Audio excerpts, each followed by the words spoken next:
धर्मिणस्तत्त्वं पश्यन्ति प्रत्यगात्मना अनेकान्तमयी मूर्ते नित्यमेव प्रकाशिता। श्री वीतरागी देवी शास्त्री जयवंत वर्तो। यह श्री ममल पहाड़ जी ग्रंथ विराजमान है। ममल पहाड़ आचार्य श्रीमद जिन तारण स्वामी। मेरा विचार हुआ था कि शिवपुरी जा रहा हूँ। तारीख कितनी है आज? 7/6/2024, जिला शिवपुरी।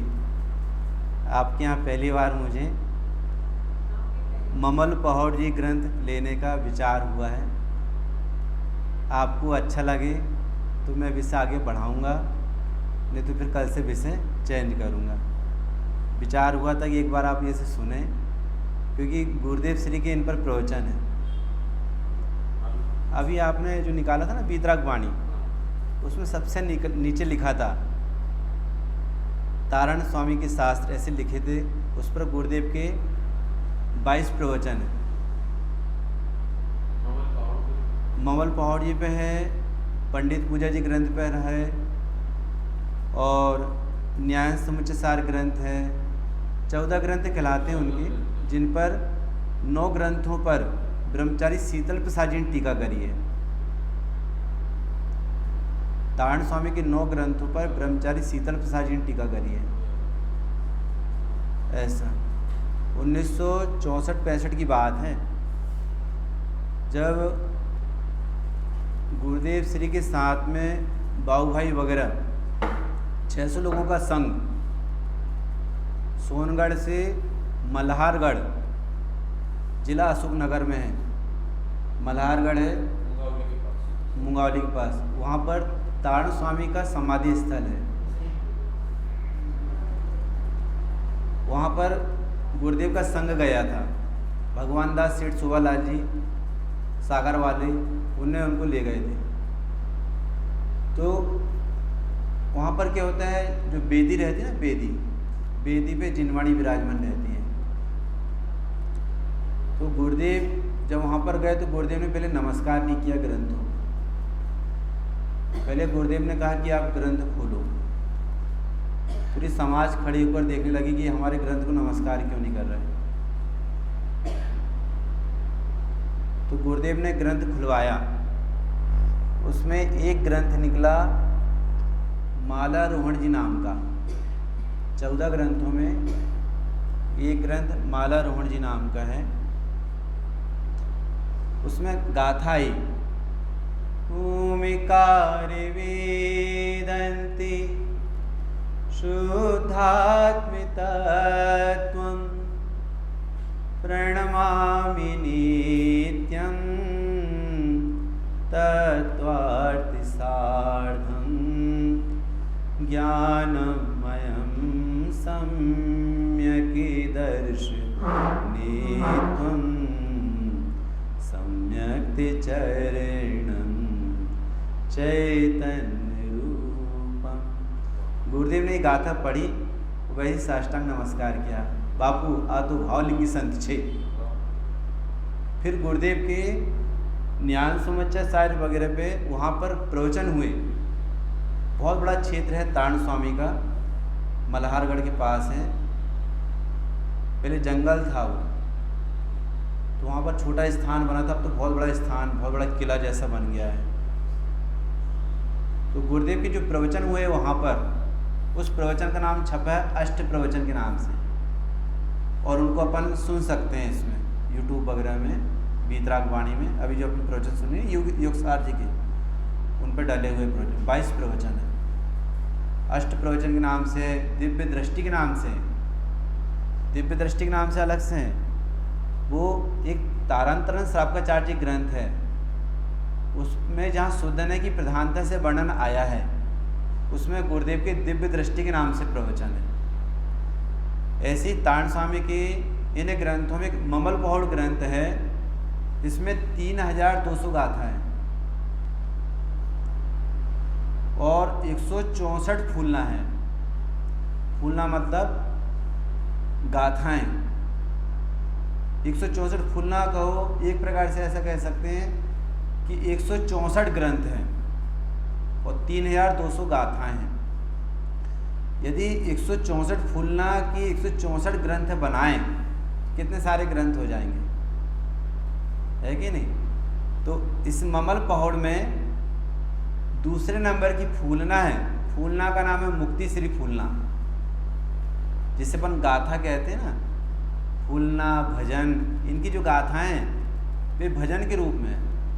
मैं अभी पढ़ूंगा आपके सामने। इससे तो मैं कह रहा था इसमें प्रोजेक्टर में आ जाता ना तो मेरे साथ आप भी पढ़ते। तब तो मैं भाई साहब से दोपहर से बोला था कि भाई साहब ये काम कर रहा लो, ऐसा है। आप भी सुनते ना, आपको भी पढ़ते मज़ा आता। मैंने वैसा वहाँ पे भी लिया था भयंदर में, भयंदर वालों बॉम्बे में। एक बार फूलना ली, उनको बहुत पसंद आई तो मैंने फिर वहाँ 7 दिन चलाया था। ये फूलना है जो चेंज कर करके अलग अलग बदल बदल कर लेता था। चलो मैं आपको सुनाता हूँ फूलना, ठीक है ना। चली चलहूँ ना हो मुक्ति श्री तुम्हें ज्ञान सहाय, कलंकृत हो कम में न उपजे ममल सुभाई, जिन जिन वरे हो तो स्वामी परम सुभाई, मुनि मुनहु ना हो भवियन गण तुम्हें आपे सहाय। बस क्या कहते हैं आचार्य, चली चला हूँ ना हो मुक्ति श्री तुम ज्ञान सहाय। जैसे अपन लौकिक में कहते ना कि चलो भाई चलो, क्या आपको चलना नहीं है क्या, उसी शैली में चली चला हूँ ना हो मैंने उस समय की भाषा। ये लगभग आज से 550 वर्ष पहले हुए हैं और बुंदेलखंड में हुए। इनका निवास अधिकतर बुंदेलखंड में हुआ है। इनके ग्रंथों की भाषाएं प्राकृत में है, अपभ्रंश में है, संस्कृत में है, बुंदेलखंडी है, हिंदी है। इन भाषाओं में एक गाथा की रचना है। आपको सुनने में भी शब्द ऐसे नए लग रहे होंगे। ममल शब्द आपने पहली बार सुना होगा। 3 शब्द आते हैं इनके इसमें, ममल, अमल और समल। ममल, अमल और समल। ममल उसे कहते हैं जो स्वभाव से शुद्ध होता है। ममल माने पाणमिक भाव, जो स्वभाव से शुद्ध होता है उसे ममल कहते हैं। और उस स्वभाव को समझने वाली की परिणति में जो शुद्धता प्रकट होती है उसे अमल कहते हैं। अमल माने मल से रहित। मल माने क्या है, द्रव्य कर्म, नौकर्म और भाव कर्म मल से रहित।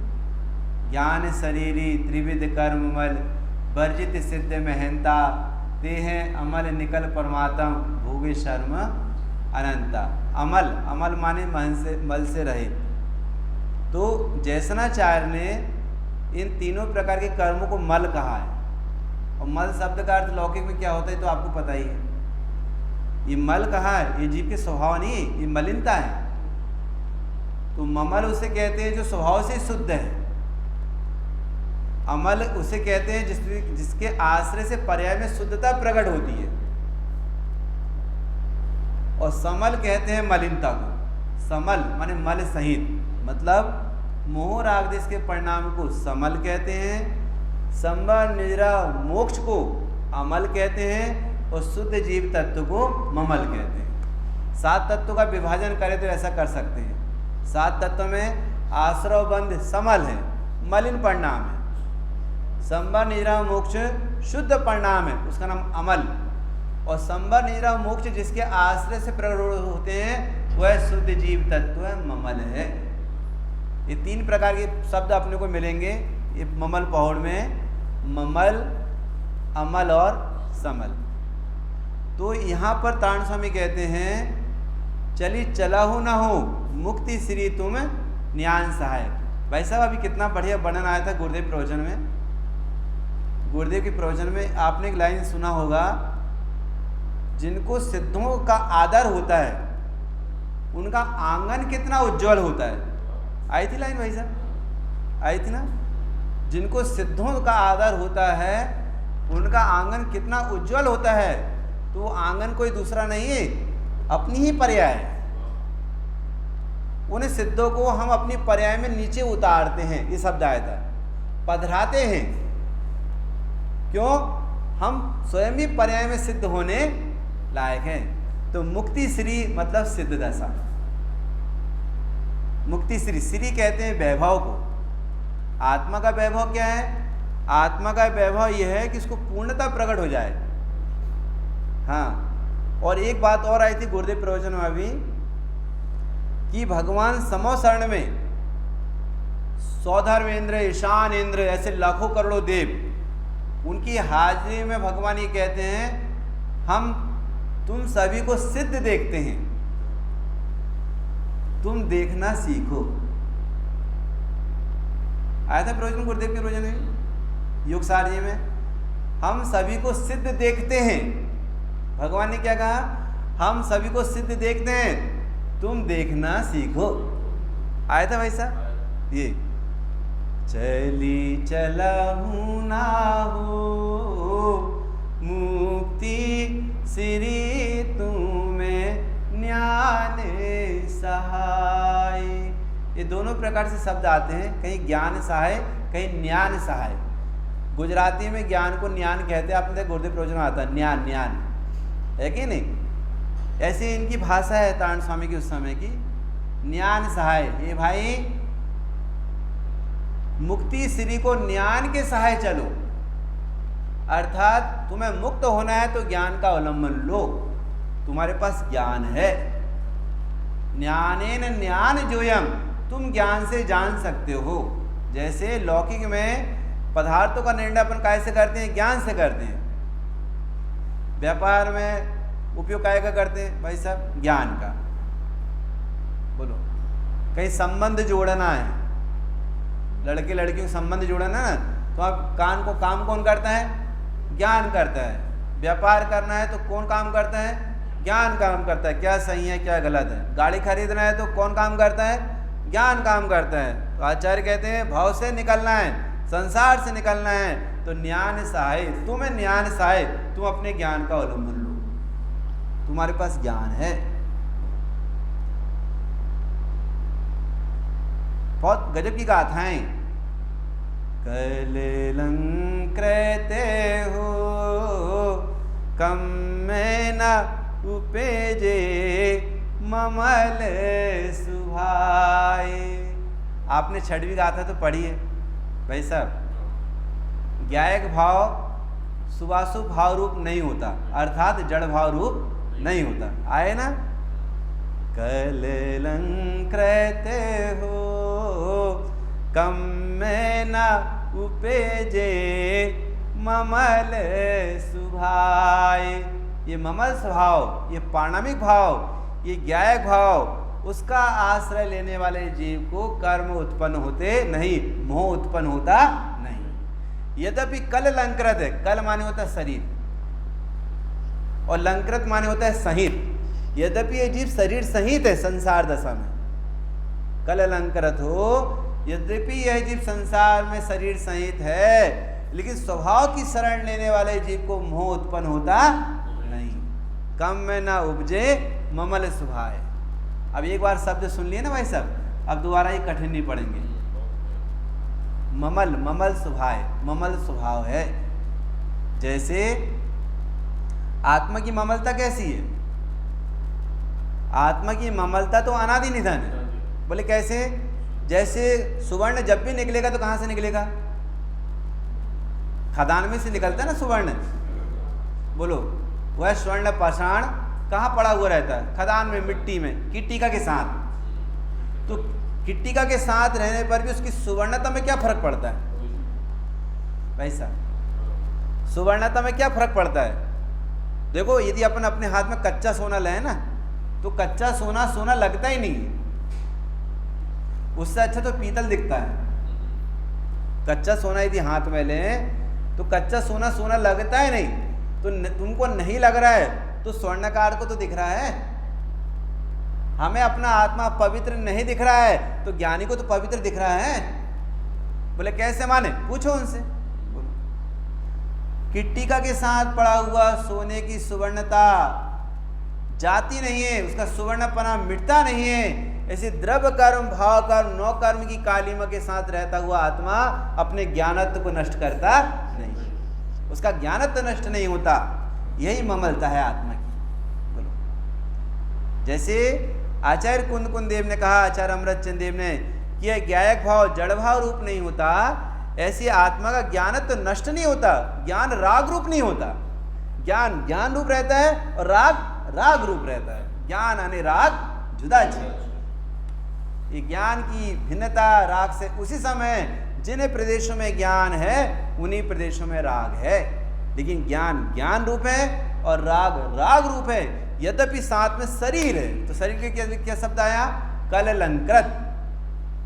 यह आत्मा संसार में शरीर सहित, कल माने होता है शरीर, कहते हैं सकल, सकल परमात्मा। सकल परमात्मा किनको कहते हैं? अरिहंत भगवान को। जो शरीर सहित है ना उनको सकल परमात्मा कहते हैं। सकल, कल माने शरीर, और निकल किनको कहते हैं? सिद्ध परमात्मा को। तो आचार्य कहते हैं कल अलंकृत हो, शरीर सहित हो, लेकिन कम में ना उपजे, मोह उत्पन्न नहीं होता। स्वभाव में मोह नहीं है, स्वभाव में मोह, स्वभाव में मोह नहीं है, और स्वभाव को देखने वाले की पर्याय में भी मोह उत्पन्न नहीं होता, भले वो शरीर सहित है तो भी। बोलो न्याय संयम। ममलता के आश्रय से जो परिणाम उत्पन्न हुआ वो भी ममल है। कौन? संबर और निद्रा। इसके लिए हमने एक शब्द लगाया था अभी आपके सामने, अमल, ममल, ममल, अमल और समल। तो संबर, निद्रा और मोक्ष को हमें काय में डाले थे? अमल में। और जिसके आश्रय से संबर निद्रा प्रकट होती है उसे काय में डाले थे? ममल में। और जिसने अपनी आत्मा को नहीं समझा है उसे कौन सा परिणाम है? समल। समझ में आया? जीने जीने वरे हो तो स्वामी परम सुभाए। आप लोग अपना मोबाइल लाए हो तो मैंने भी आपको पीडीएफ भेजी है, आप देख सकते। आप निकाल लो उसमें से, दूसरे नंबर की फूलना है। जैसे आप पीडीएफ खोलकर आगे बढ़ाओगे ना तो दूसरे नंबर की फूलना आ जाएगी, क्योंकि आप मेरे साथ पढ़ोगे ना तो आपको भी आनंद आएगा। जैसे मैं पढ़ रहा हूँ आप पढ़ोगे ना मेरे साथ, आपको भी बहुत अच्छा लगेगा। चली चलहूँ ना हो मुक्ति श्री तुम्हें न्याने सहाय। हे भाई, इस संसार रूपी स्त्री के साथ कब तक रहोगे? यहाँ से निकलो और चलो। किसके पास? मुक्ति रूपी सुंदरी तुम्हारा इंतजार कर रही है। बोलो। नियम सारणी में तो लिया, यह आत्मा अनाथ मुक्ति सुंदरी का नाथ है।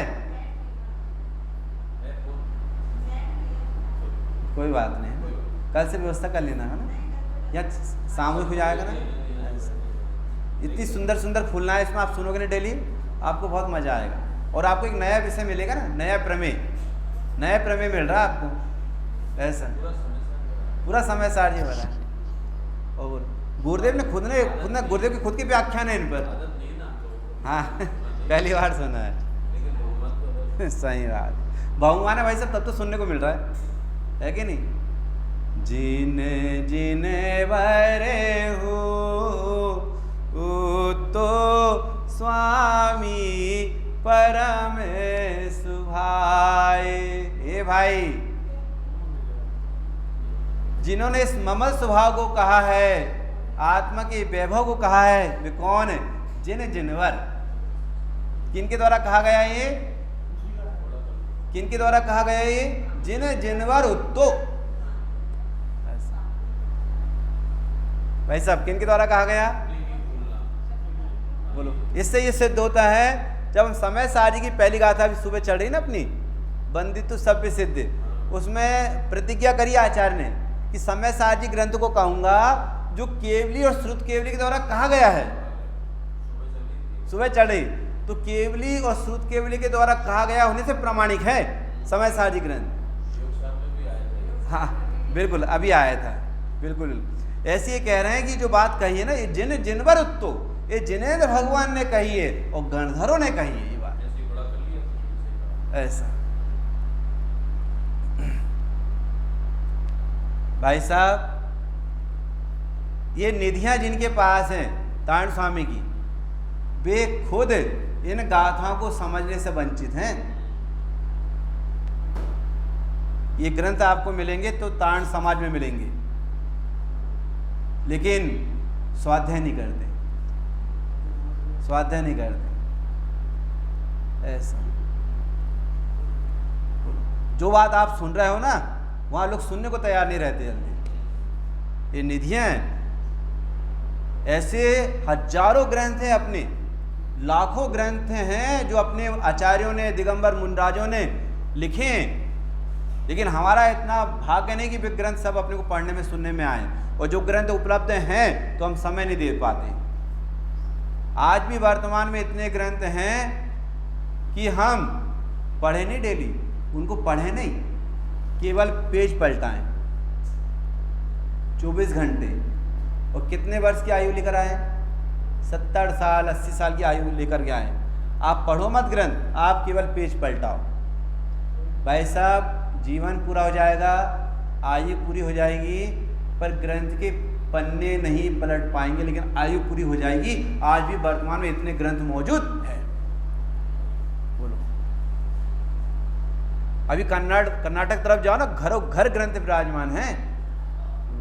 अभी कारंजा जाओ, वहां पर तो ताड़पत्र, हस्तलिखित पूरे कमरे ग्रंथ से भरे हैं। एक बीना में श्रुत धाम तीर्थ बना है, बीना में श्रुत धाम तीर्थ, आपको गए होंगे तो जाना, वहां तो देखना जाकर के, बहुत बड़ा हाल है।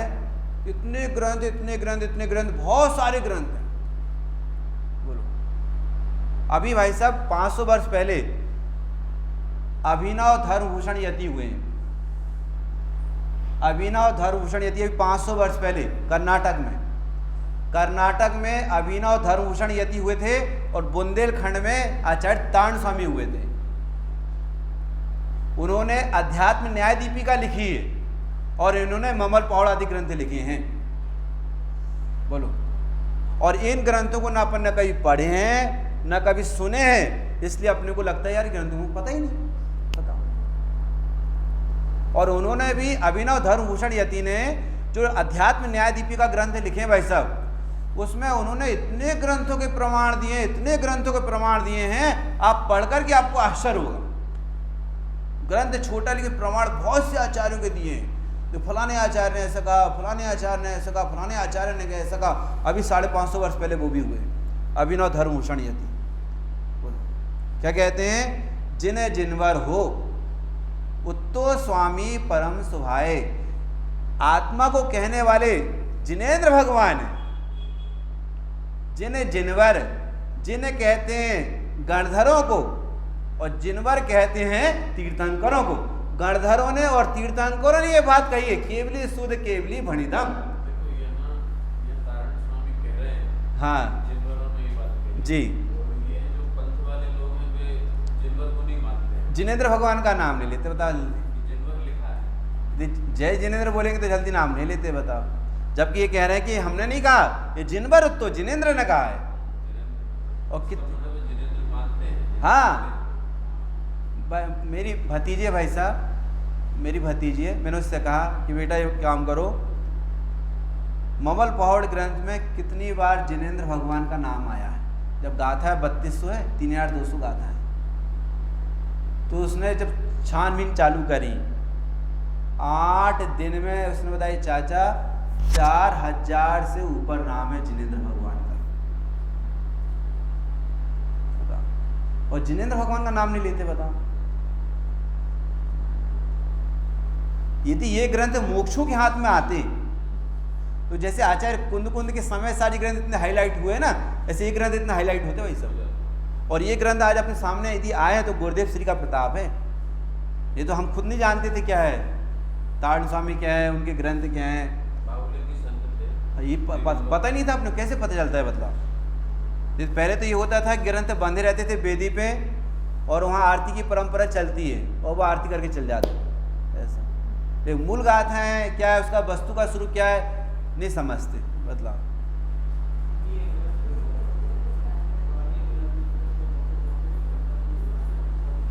रखे हैं क्या?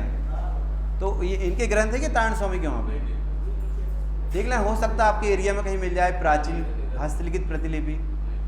अच्छा अच्छा अच्छा। मैं वहाँ पे गया था अभी जयपुर, तो जयपुर में अपना जो मंदिर है ना, जो मुल्तान नगर का कहलाता है, जो जयपुर में मुल्तान नगर का मंदिर कहलाता है ना, हाँ, जो मुल्तान नगर से आई थी प्रतिमा जी और जिनवाणी जो आई थी, हाँ, तो जो वो मुल्तान नगर का ही मंदिर कहलाता है वो। तो वहाँ पे बहुत सारे ग्रंथ थे जो आए थे वहाँ पे, उसमें सबसे ऊपर मतलब पूरे लाल कपड़े में बंधे रखे हैं, सबसे ऊपर रखा है आचार्य तारण स्वामी का ग्रंथ, ऐसा लिखा है उसमें। इसका मतलब वो ग्रंथ भी वहीं से आया होगा, ऐसा मुझे लगता है। वहाँ पर बहुत सारे ग्रंथ लिखे हैं, हाँ वहीं से आए, तब तो वहाँ रखे हैं वो, है कि नहीं। बहुत सारी प्रतिमाएँ आई थी, जिन प्रतिमाएँ बहुत सारे ग्रंथ आए थे, 1947 की बात है शायद, है ना, और क्या। तो क्या कह रहे हैं यहाँ पर, जिन जिनवर उत्तो, तो जिन कहते हैं गणधर को, और गणधर में जो श्रेष्ठ है उनको कहते हैं जिनवर, माने तीर्थंकर, वर माने श्रेष्ठ होता है, जिन जिनवर। तो आपको मैं जिन जिनवर के और अर्थ करके बतलाता हूँ। देखो, चौथे गुण स्थानवर्ती को भी जिन कहते हैं, पंचम गुण स्थानवर्ती को भी जिन कहते हैं, मुनिराज को जिनयति कहते हैं। मुनिराज को क्या कहते हैं? जिनयति। और मुनिराजों में जो श्रेष्ठ होते हैं गणधर, उनको जिनवर कहते हैं। हाँ, गणधर आचार्य को जिनवर कहते हैं। और गणधर जिनकी वाणी झेलते हैं उन्हें तीर्थंकर भगवान को जिनवर वृषभ कहते हैं। आए पकड़ में? चौथा गुण स्थानवर्ती एक देशीन है, पंचम गुण स्थानवर्ती एक देशीन है। मुनिराज जिनयति, मुनिराज को जिनयति बोलते हैं। मुनिराजों के में भी श्रेष्ठ मुनिराज जो होते हैं जैसे गणधर भगवान, उनको कहते हैं जिनवर। और तीर्थंकर भगवान को कहते हैं जिनवर वृषभ, जिनवर उत्तो। समझ में आया? अब दूसरे प्रकार से आपके सामने अर्थ लेता हूं जिनवर उत्तो का। दूसरे गुणस्थान से लेकर के 12वें गुणस्थान तक के जीव एक देश जिन है। भाई साहब, कहां से? दूसरे गुणस्थान से लेकर के 12वें गुणस्थान तक के जीव एक देश जिन है। और 13वें गुणस्थानवर्ती कौन है? जिनवर। जो एक देश जिन, और जो 13वें गुणस्थानवर्ती हैं वे कौन है? जिनवर। और 13वें गुणस्थानवर्ती में जो तीर्थंकर केवली हैं वे जिनवर वृषभ। आए समझ में? जिन जिनवर हो उत्तो स्वामी परम सुभाए। बोलो, मतलब ये जो बात कही है ये गणधरों ने कही है और तीर्थंकरों ने कही है। उत्तो माने कहा है और हो माने हे भव्य। लिखा है, देखो हो शब्द उसमें आया। जिनको व्याकरण का थोड़ा बहुत न्याय का ज्ञान होगा, थोड़ा बहुत व्याकरण का ज्ञान होगा, उनको ये शब्द जल्दी पकड़ में आता। हो माने क्या होता है? अरे, हे भव्य। जब व्याकरण में 3 शब्द आते ना, हे, हो और अरे आते ना, हे, हो, अरे, तो हो शब्द काय के लिए आ गया? संबोधन के लिए आया। हे जीव, यह बात गणधरों ने और तीर्थंकरों ने कही है कि आत्मा परम स्वभाव का धनी है। उत्तो स्वामी परम सुभाए। जिन कहा गणधर को और तीर्थंकर भगवान को कहा जिनवर वृषभ। हाँ देखो, एक सामान्य अर्थ बतलाया, जिन माने गणधर और जिनवर माने तीर्थंकर जिनेंद्र भगवान, गणधर और जिनेंद्र भगवान। अब उसके फिर दो प्रकार के अर्थ और खोले थे। पहले सामान्य अर्थ क्या है, जिन जिनवर माने गणधरों ने और तीर्थंकरों ने कहीं, ये सामान्य अर्थ। जिन माने गणधर और उनमें जो श्रेष्ठ हैं वो तीर्थंकर, गणधरों ने और तीर्थंकरों ने कहीं। अब दूसरा अर्थ और सुनो, चौथे गुण स्थानवर्ती एक देश जिन, पंचम गुण स्थानवर्ती एक देश जिन, मुनिराज जिनयति हैं, मुनिराजों में श्रेष्ठ गणधर भगवान जिनवर हैं और तीर्थंकर भगवान जिनवर वृषभ। तो गणधरों ने और तीर्थंकरों ने कहीं, ये बात सिद्ध होती। अब दूसरी बात ये लो, दूसरे गुणस्थान से लेकर के 12वें गुणस्थान तक के जीव एक देश जिन है। दूसरे से, क्योंकि दूसरे गुणस्थान में मिथ्यात का अनुदय है ना, और अनंतानुबंधी कसाय में से किसी एक कसाय का उदय है, तो मिथ्यात का अनुदय होने के कारण वो एक देश जिन है, ऐसा है। और 12वें गुणस्थान से ऊपर फिर 13वें गुणस्थान, तो 13वें गुणस्थान के जो जीव हैं वे कौन है, जिनवर है। और उन 13वें गुणस्थानों में जो तीर्थंकर केवली हैं, माने सामान्य केवली हो गए जिनवर और तीर्थंकर केवली हो गए जिनवर वृषभ।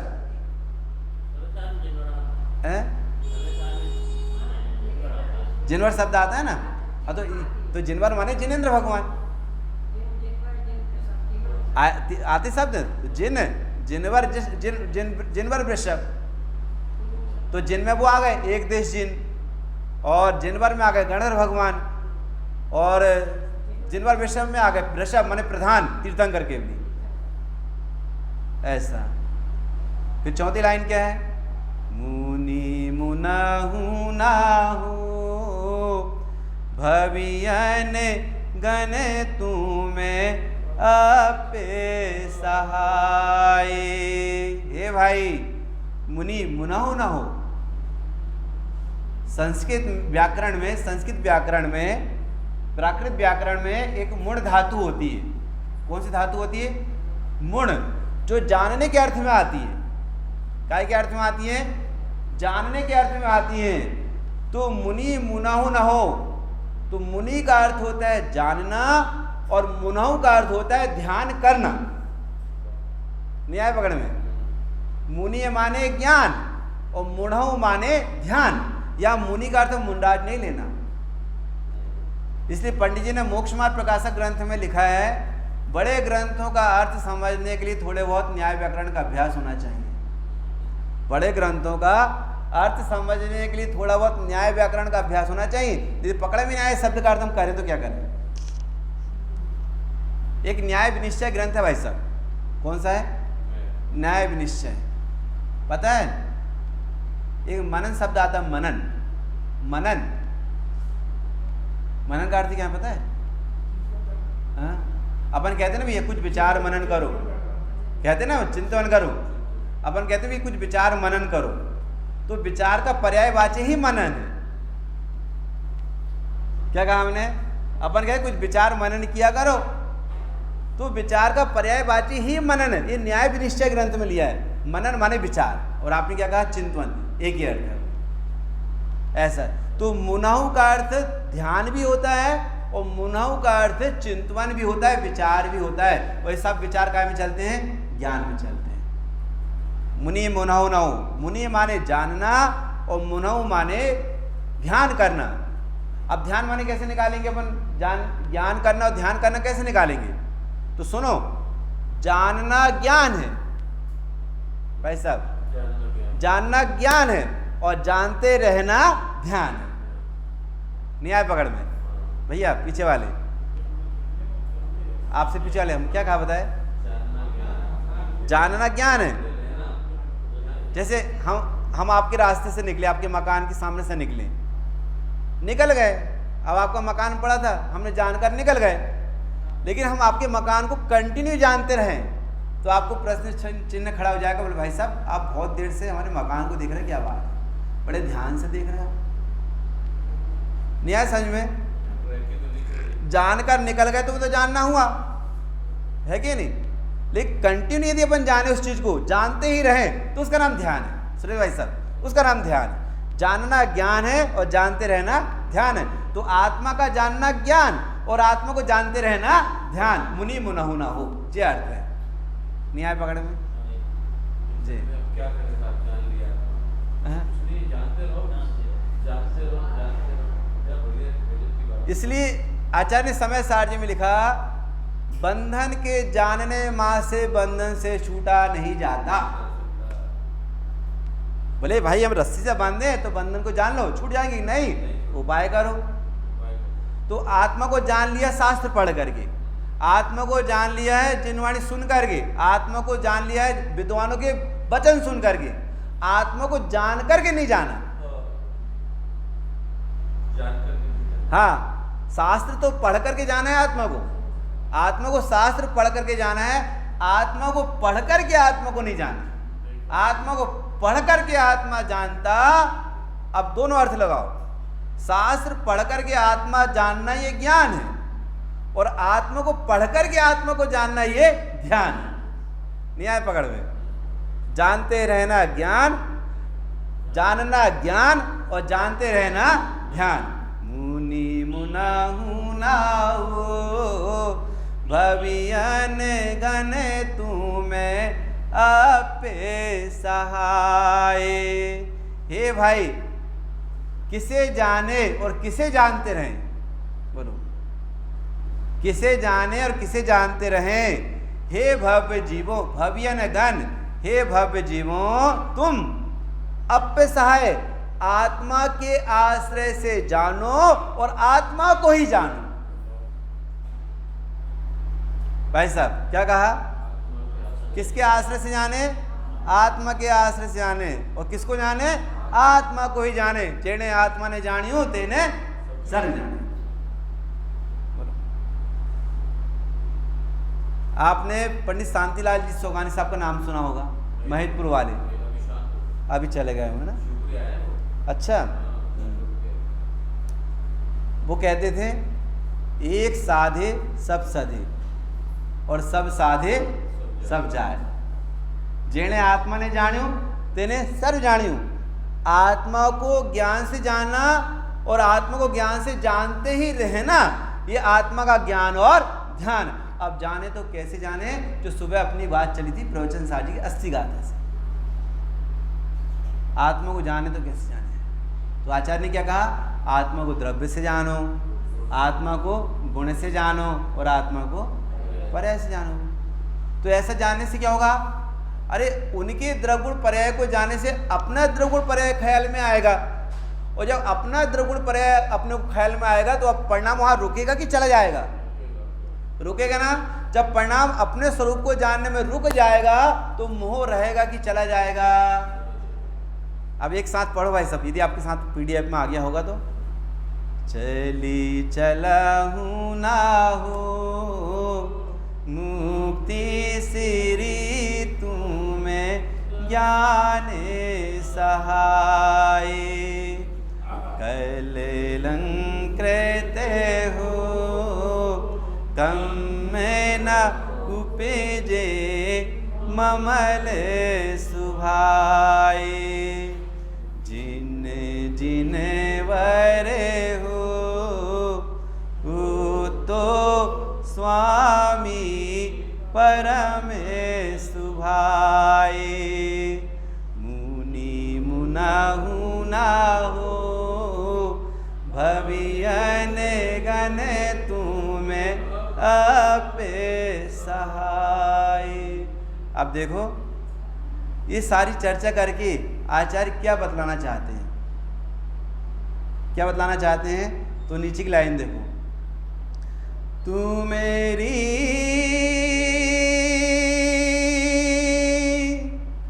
अखय रमन रे नारी हो ज्ञानी भवे भवर बिनाठी, मन हरसिए लो जिन तारन स्वामी, जब समय मुक्ति पाहूं तू हो ज्ञानी।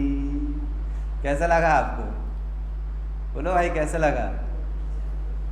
मजा आ रहा है कि नहीं आपको? आनंद आ रहा है कि नहीं आ रहा? क्या प्रेरणा दे रहा है आचार्य? अरे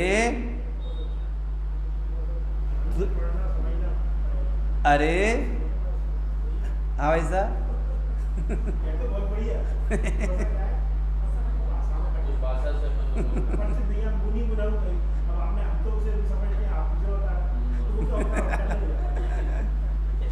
तब तो कहते कभी भी ना जिनवाणी को, भाई साहब कभी भी जिनवाणी को, इसलिए कभी भी जिनवाणी को विद्वानों के निकट में रह करके सुनना चाहिए और विद्वानों के निकट में रहकर पढ़ना चाहिए। ऐसा अब सोचो जिनवाणी में क्या विस्तार कितना होगा कि जब ये बात अपने कान में पहली बार सुनने को मिल रही है तो सोचो अपन कितने पीछे होंगे, विचार तो करो। तो जिनवाणी का विस्तार ऐसा कितना होगा विस्तार कि जो जिसके बारे में अपने परिचय नहीं और इतना वर्णन जिनवाणी में आचार्यों ने किया है।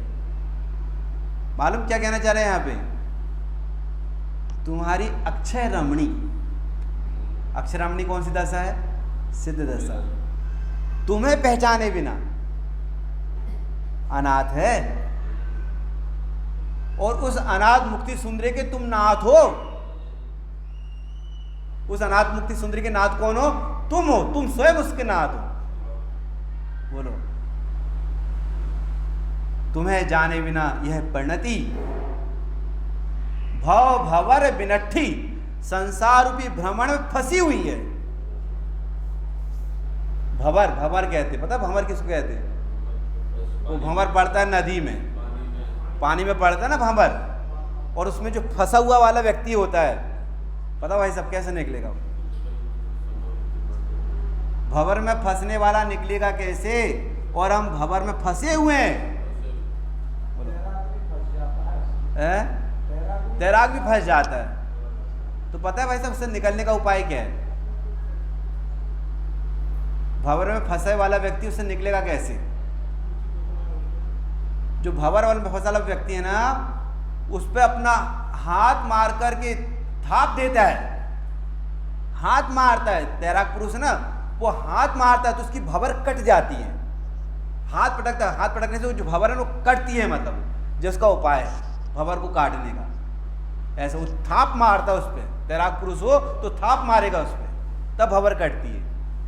ऐसा है। तो पंच परिवर्तन में जीव फंसा हुआ है और ये भंवर में जीवन आदिकाल से जन्म मरण कर रहा है, निकला ही नहीं। तो पुरुषार्थ का थाप मार उस पर, वेद विज्ञान का थाप मार उस पर, बार बार मार। सर्प रूप संसार है, नौल रूप नर जान, और संत बुटी संयोगते होत अहि विष हान। बार बार थाप मार दो, पुरुषार्थ कर, वेद विज्ञान कर, शास्त्र अभ्यास कर, बार बार कर शास्त्र अभ्यास। जे उपाय वो थाप मारता है उस पर, थाप मार के उस भंवर को काटता है। वो जो गोल गोल पड़ती है ना भंवर, उसको थाप मार के ऐसे काट, थाप मारता है उस पर, थाप मार के कट जाती है, मतलब वो कटती तो भंवर बंद हो जाती है, वो तैर करके फिर निकल जाता है। वो भंवर 4 गतियां की जो चालू है ना, उसमें थाप मार। मारे जिनवाणी मिली है, स्वाध्याय कर, स्वाध्याय कर। जो स्पेशलिस्ट हैं, जानकार हैं, उनके निकट में रहकर कभी भी स्वाध्याय अपने से विशेष ज्ञानी के निकट में रहकर करना चाहिए। स्वाध्याय निजी भी होना चाहिए और स्वाध्याय सामूहिक भी होना चाहिए। ये मत मानना कि ये मैं बड़ा, मेरे को सब कुछ आता है, और जिस दिन ये समझ में आ गया कि मुझे सब कुछ आता है, उस दिन समझना फाइल बंद हो गई। हाँ, मुक्ति के मार्ग की फाइल बंद जिस दिन ये लगे कि मुझे सब कुछ आता है। ऐसा भंवर कटना चाहिए। भंवर फंसे हैं भाई साहब, पता ही बात कहाँ पे कही, कौन ने कही? संसार का बढ़ना अरे नर देह की है हार है, नहीं एक क्षण तुझको अरे इसका विवेक विचार है। ये भंवर में फंसे हुए हैं अपन, और मुक्ति सुंदरी अपना इंतजार कर रही है। और सुनो, और अपने घर में मान ले किसी लड़के का विवाह हो और मंडप पे उसकी दुल्हन उसका इंतजार करती हो, वो भंवर में फंस जाए, वो कहीं नदी के भंवर में फंस जाए, तो सोचो उसके दिमाग में उस समय क्या चलता होगा कि यहाँ से निकलूं तो कैसे निकलूं, वहां मेरा इंतजार हो रहा है। भाई साहब, इस संसार भंवर में फंसा हुआ हूं मैं, इसमें निकलूं तो कैसे निकलूं, मुक्ति सुंदरी मेरा इंतजार कर रही। ज्ञानी भव भंवर विनट्टी, हे ज्ञानी हे जीव, तेरी जो मुक्ति सुंदरी है ना, वो तेरे बिना अनाथ है, और तू संसार भवन में फंसा हुआ नष्ट अस्त व्यस्त त्रस्त हो रहा है। समझो, जन्म मरण कर रहा है, विनट्ठी मरण को प्राप्त हो रहा है। यो भाव कर्म या भाव मरण सदियों से करता है। भाव भवर विनट्ठी जी, भाव में भ्रमण कर रहा है, मरण को प्राप्त हो रहा है, क्षण क्षण भाव मरण कर रहा है जी। बोलो अब क्या कहते हैं आचार्य? मन हर सिए लो जिन तारन स्वामी, जब समय मुक्ति पहुँचते हो ज्ञानी। हे भाई खेद मत कर, तुझे अनंत काल में भी दुर्लभ मनुष्य पर्याय मिली, मनुष्य पर्याय में भी जैन कुल मिला, और 5 इंद्रिय की परिपूर्णता मिली। अनंत काल में दुर्लभ मनुष्य जन्मादि सामग्री तुझे सहज उपलब्ध हो गई है। पंडित सदाशिवदास जी ने क्या लिखा? अनंत काल में भी दुर्लभ मनुष्य जन्मादि सामग्री अपने को सहज में मिल गई है। और सुनो, जैन कुल मिला है, और सुनो वीतरागी देव शास्त्र गुरु का समागम मिला है, और सुनो गुरुदेव श्री के प्रताप से ऐसी बुद्धि मिली कि सच्चा मार्ग यही है। कोई दिमाग में ऐसा चलता तो नहीं भाई वहाँ भी कुछ होगा, तो वहाँ भी कुछ ऐसा कोई संशय तो नहीं, सच्चा मार्ग नहीं लगता ना। तो अब सोचो बुद्धि अपनी यहाँ तक आ गई। हाँ, अब जो जो संसार प्रण के कारणभूत बाहर के पदार्थ हैं उन सबको ले लेना। अपनी बुद्धि अब यहाँ लगे कि मार्ग तो यही है, मार्ग यही है, इसके अलावा कोई दूसरा मार्ग नहीं। बस ज्ञान में आ गया ना, तो सोचो अपन कहाँ पर आ चुके हैं, और जीव अपने अलावा अन्य जीव कहाँ पर पड़े हैं। विचार तो करो भाई सब। बोलो मन हर्ष से लो, इसको अपना कार्य करने का हर्ष बहुत है। कहाँ पर आई बात? 7वें अधिकार में सम्यक के सन्मुख मित्रष्टि जीव के प्रकरण में आया है ना, इसको अपना कार्य करने का हर्ष बहुत है। बोले क्यों? ये जितने भी वीतरागी संत हुए, जिन्हें तारण स्वामी, सभी वीतरागी संत तारण स्वामी हैं, जो संसार से स्वयं तिरे और अन्य जीवों को तिरने का मार्ग बतलाए, वे सब तारण स्वामी। चाहे वो आचार्य कुंद हो, चाहे आचार्य अमृतचंद देव हो, चाहे पुष्पदंत हो, चाहे भूतबली आचार्य हो, चाहे आचार्य तारण स्वामी स्वयं ही हो, वे सब तारण स्वामी। क्या कहा? अब हर्षित हो, जब सम मुक्ति पहुंतु हो ज्ञानी, वे सब मोक्ष मार्ग को प्राप्त हुए हैं, साम्य भाव को प्राप्त हुए हैं, और साम्य भाव के द्वारा निर्वाण को प्राप्त हुए। जब सम मुक्ति पहुंतु हो ज्ञानी, जब माने जितने, सम माने समता भाव से क्या प्राप्त करते हैं? क्या प्राप्त करते हैं? मुक्ति को प्राप्त करते हैं। जब सम मुक्ति पहुंतु हो ज्ञानी, हे जीव, वे सब साम्य भाव के द्वारा निर्वाण की प्राप्ति करते हैं। इसलिए हर्षित तो हो, तुझे अवसर मिला है। बोलो अब तो सभी प्रकार के अवसर आए हैं, इसलिए काम करने लायक है।